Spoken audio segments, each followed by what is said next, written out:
Recently, I did these fall pumpkins, and we had some people asking how I did the vines, so I'm going to give you a quick tutorial on how I did them. Okay, so here's what you're going to need.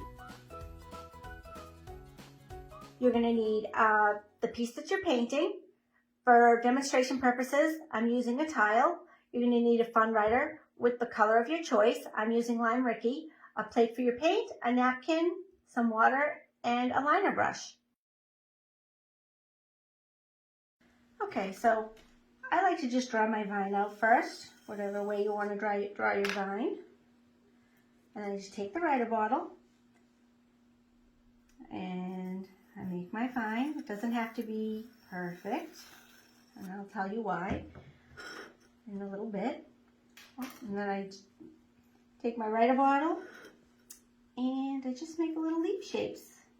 I usually outline them first and then fill them in. And I just don't put them right beside each other. I kind of do them opposite. It's okay if they're not all the same size. The writer bottle makes it really quick.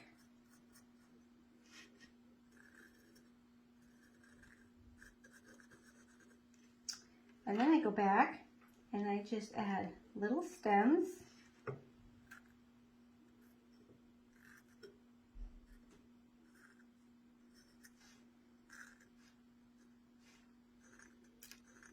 So what I like to do after I use the writer bottle is, that's why I have the liner brush, I like to just kind of go back in and just touch up the vine with a liner brush. And it just sort of smooths the liner a little bit. You don't have to do this. This is just a preference. This is how I did them.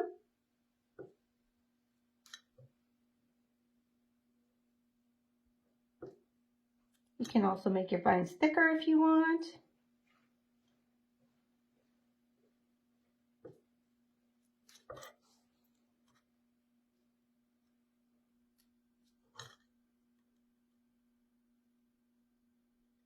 The other nice thing is you can go back in and touch up your leaves a little bit.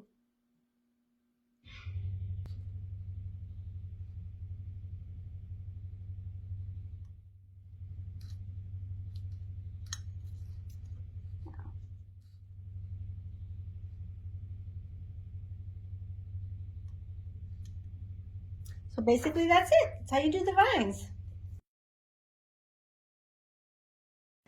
So here's a little tip on troubleshooting the creases with your vines. When you have a crease that's wide like this, the writer bottle works really well. We'll kind of go right around there smoothly.